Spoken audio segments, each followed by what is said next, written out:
Shall we bring on Mr. your mate on the...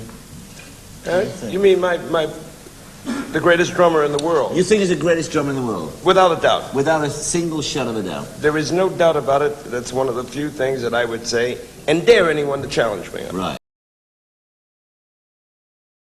I saw him once at the Apollo Theater, and if I'm not mistaken, it was, I think it was his right hand.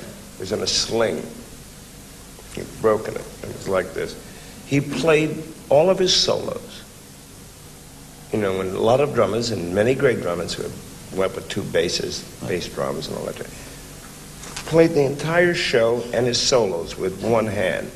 But when it opened up, in those days, he used to do a number where he would open up behind the curtain, and at a given, like after 16 bars, the curtain would slowly rise, and the voiceover would say, "And now, ladies and gentlemen, Buddy Rich and his band."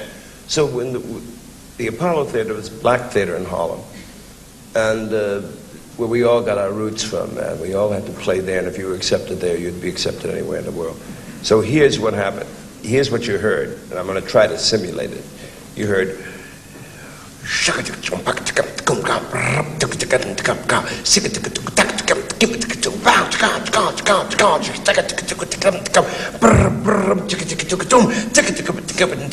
said, "Ladies and gentlemen, Buddy Rich and his orchestra," and the curtain went up, and they saw him playing, and they saw this hand in a sling. It was literally in a sling like this, and they knew, the audience realized he was playing with one hand, and pandemonium. And he couldn't have been through the first 20 minutes of the show before he hit all over the music business. I really mean it. It's the most I happened to have been in that audience that particular day. Well, the fact is, you play better with one hand, don't you, Buddy? The fact is that when Sammy was just explaining that I was doing all of that, I wasn't actually playing. I was actually going...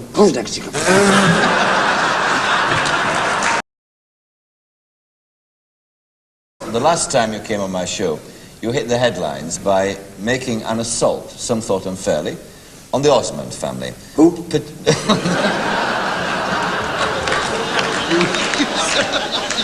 You said, Mr. Rich, you were castigated in the music press for it. "I'd like to take that little Jimmy Osmond at it and stamp on his head," you said. Now, I want to know in the intervening 4 years if you feel any differently toward the Osmonds. Well, the one that I said I wanted to stomp on the head turned out to be Marie.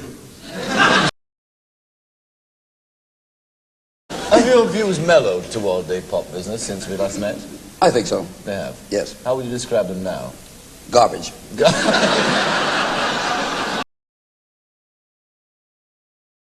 Well, I was in my parents' vaudeville act. Yes. Very early. Traps. Traps. Traps, yes. That's right. At the age of... Two. Mm-hmm. That's right. And they used to bring me out of the finale of their act and stand me up behind a set of drums.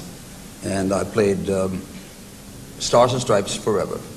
Not actually forever, about 3 minutes. And I used to wear a sailor suit. I was really quite obnoxious. You said insist upon there. You have, of course, got the reputation of being a disciplinarian, haven't you, with your bands? Yes. I mean, you insist upon what with them? On perfection. I think that when an audience pays their money to come in and see whatever it is they're going to see, I think they deserve the very best that you can provide for them. And by...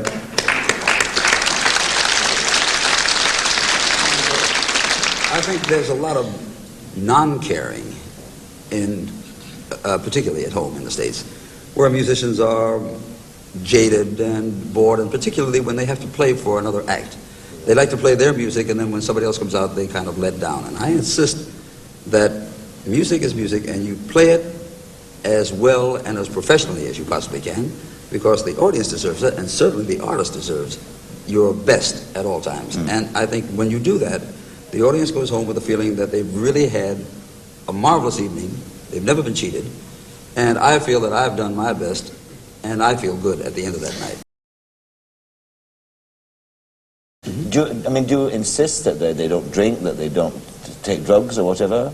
No, I insist that they drink, get stoned, and no. When you do the job. That's the best. I told you already, don't ask them nothing unless you want to know. They don't want to work for him now. Yeah. No, I think that when you're playing, particularly the jobs that we do run maybe 2 hours an evening. That gives you 22 hours of the day to do it, whatever you like. So for the 2 hours that you work for me, I insist upon the absolute best that you can give me. And if you can't live up to those expectations, as far as I'm concerned, you shouldn't be on my band.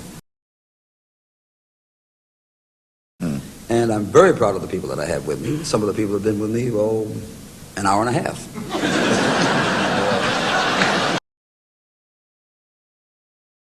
I don't think there's any other thrill in life as the thrill you get from the response from the audience when you think that you've done the proper job. And when they receive you and they let you know that they're enjoying it, that's better than anything I can think of. It's the perspiration and the tiredness, that all goes out the window. It's all a matter of knowing that you try to entertain the people, and if they let you know that they did have a good time, that's it. It's the greatest high in the world. You talk about all the highs. That's the greatest high in the world. That's true. Would you like to go and get a high? Yeah, and then I'd like to play after that.